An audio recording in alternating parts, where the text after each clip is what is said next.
Thank you for organizing this session on questions which I believe are very relevant for the study of new religious movements such as gatekeeping and false news.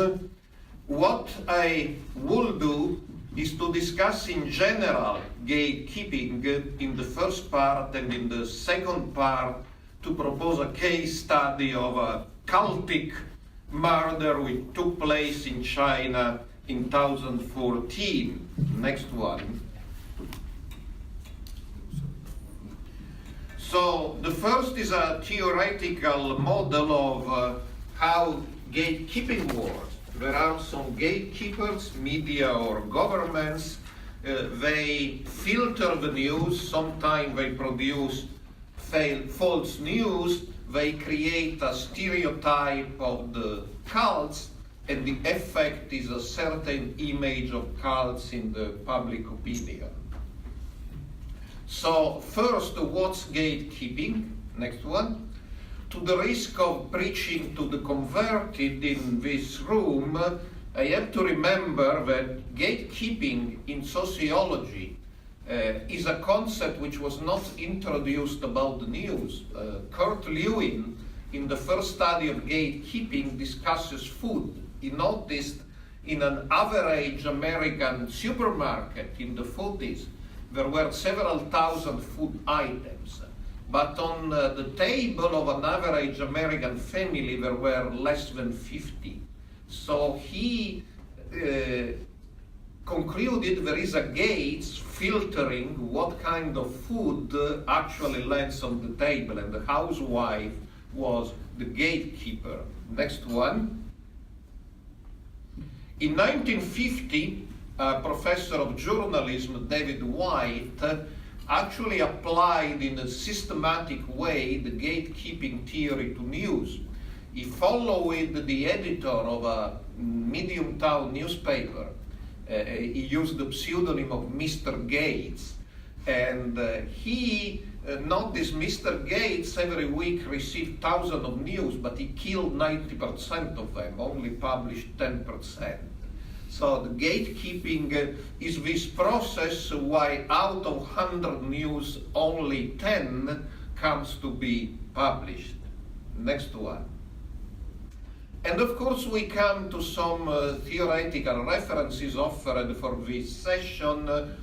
Pamela Shoemaker, Karin Barzilai-Nahon, they have published books on gatekeeping and modern media, particularly internet media, but the general model remains very much the same. Next one. Now, in totalitarian regime, gatekeeping is institutional. In Soviet Russia or Nazi Germany, they were censorship offices, and that's, they didn't use the word gatekeeping, but that's what they did. The censorship offices are there to make sure that only some news actually reach the population. Next one. Now, another concept is fake news. Next one. Of course, this concept becomes popular because of President Trump using daily the expression fake news, and even there is virtually no academic study about fake news before 2016, i.e. before Trump started using fake news. Next one. Definition of fake news largely come from professor of philosophy, such as Neil Levy or Regina Rimi, and they try to distinguish fake news from false news. Not all false news are fake news. Axel Gelfert, also a professor of philosophy, came out with a more simple definition. Fake news is the deliberate presentation of typically false or misleading claims as news, where the claims are misleading by design. So nobody makes a mistake. They want to create fake news. It's systematical, and it's in a way believable. I see we have Italian colleagues today. This morning Corriere della Sera reported of an academic study that more than 70% of Italians believe in fake news. They are unable to even the most blatant satirical fake, they believe they are real news. Next one. And Gelfert in his article also says why people believe in fake news, because we have cognitive biases like confirmation bias. Fake news confirm what we already believe. Repetition effect. If it's said 10, 20, 100 times, it should be true. Priming. Some words like cult in our field trigger an emotional reaction. And affective arousal. There are some items, children, they beat children or they kill children, and that immediately generates huge reaction. Next one.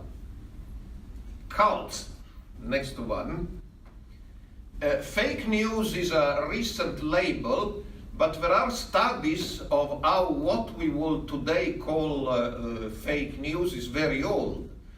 David Bryan Davis wrote a landmark article on anti-Catholicism and anti-Mormonism, anti-Masonism in the 19th century America. In Canada, you had Shinniki, was very famous as inventing anti-Catholic fake news. And so news labeling as cults or bad groups, some religious groups, are a very old story. Next one. And of course, in the cult wars, Jim Richardson wrote a number of articles on cult phobia, fake news about cults being all evil and bad and using brainwashing were very common. Next one. Now, next one. How gatekeeping works, particularly in our field, new religious movements labeled as cults. Until a few years ago, most of the negative information about so-called cults was spread by private moral entrepreneurs, the anti-cult movements, or other religions, saying my religion is good, your religion is bad. But recently we see the massive intervention of public powers. For instance, Russia is a big purveyor of fake news about Jehovah's Witnesses and Scientology because they have an international problem. They are censored by the OSCE, the UN, and the European Union, the European Court, for their liquidation of Jehovah's Witnesses and now also for their measures against Scientology. So they have to justify this, and we see massive fake news. My favorite one is Eisenhower invented the Cold War because he was a Jehovah's Witness. Now, the kernel of truth is the mother of Eisenhower was a Jehovah's Witness, but of course Jehovah's Witnesses don't serve in the army and don't run for public office. But you see in articles spread by Sputnik, that's the Russian propaganda arm, about the Jehovah's Witnesses inventing the Cold War through Eisenhower. Next one. Now China has a similar problem, because China created the category of Seijiao. Actually, it exists since the Ming period. It's often translated as evil cults, but our Chinese-speaking colleague keep telling us it's the wrong translation. It means heterodox teachings. And if you are in the list of Seijiao and you are active in these groups, you go to jail. So they have to justify this, accusing the Seijiao of a number of wrongdoings.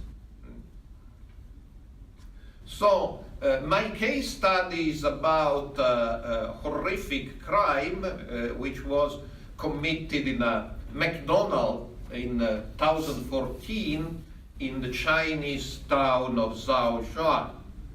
Next one. But since it was falsely, as we will see, attributed to a new religious movement called the Church of Almighty God, what's the Church of Almighty God? Next one. Church of Almighty God may be today, after Falun Gong has been almost eradicated, the largest Chinese new religious movement. Governmental published sources says it has 4 million members. The number may be inflated, but nobody really knows. And the main teaching of this church is Jesus came back in the shape of Almighty God. Most of her teachings are in this book, The Word Appeared in the Flesh. Next one. The Church of Almighty God was established in 1991 and was immediately perceived as a threat by the communist regime. Number one, because it grew very rapidly. They don't like this in China.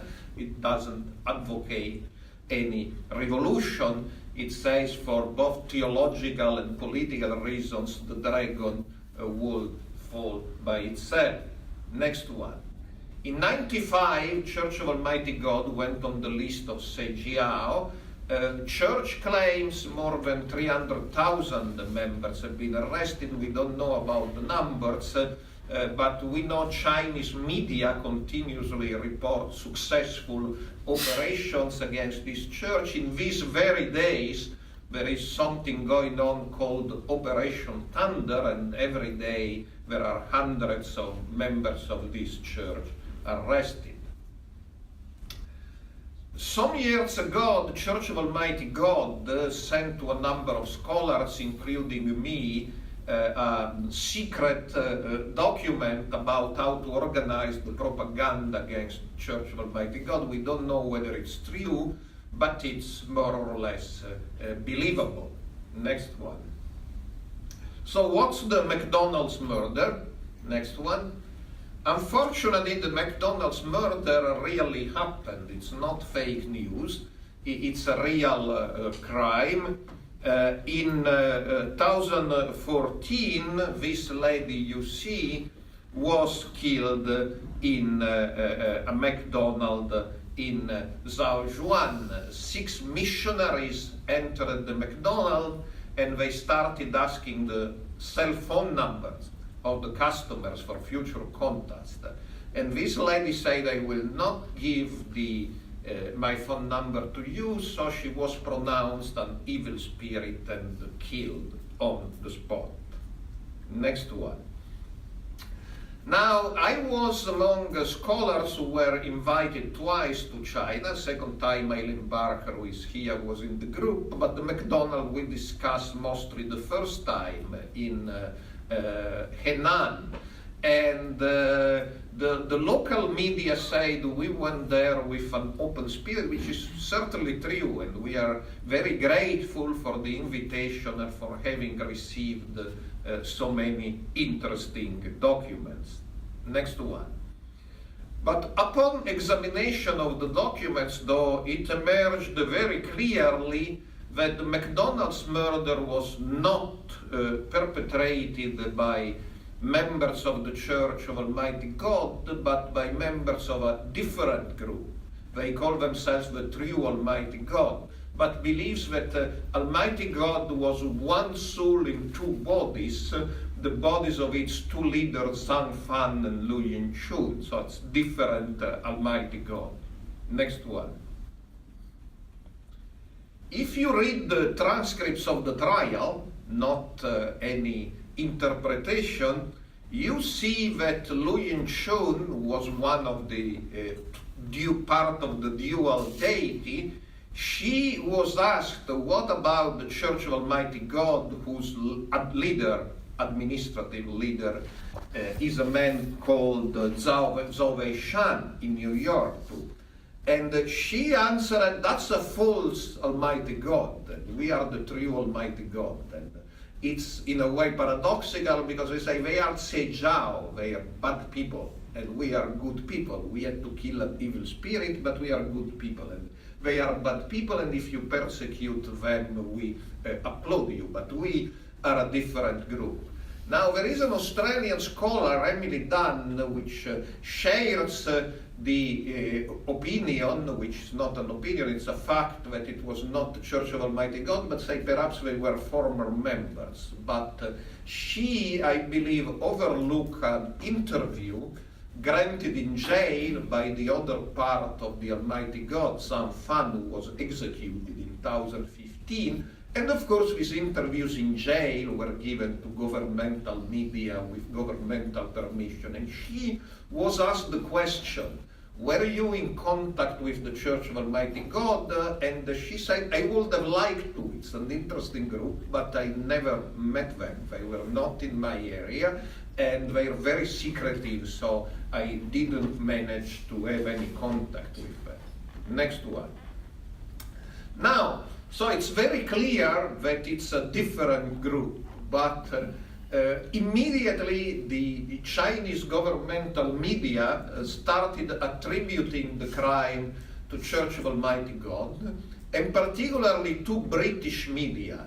BBC and the Telegraph, through their Beijing offices, were crucial in spreading the news that the homicide has been perpetrated by Church of Almighty God. And it was so successful that in December 2017 I counted 20,000 media attributing the homicide to the Church of Almighty God.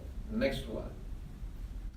So the gatekeeping worked very well, because out of a thick folder of what the police determined through its investigation really happened in the McDonald's in Zhaoyuan, almost nothing of the real facts passed the gate. What passed the gate was the cult narrative and the false reference to the Church of Almighty God. Next one. This, I believe, is very interesting for us because it shows the effects of gatekeeping, because the gatekeeping in this case left out the essential. And the essential was very interesting. I sent material to David Bromley, who has studied violence in religious movements, and we wrote an article together. This group, the Real Almighty God, which is not the Church of Almighty God, is a very interesting group which needs to be studied. It's a small group, but is nonetheless interesting. Next one.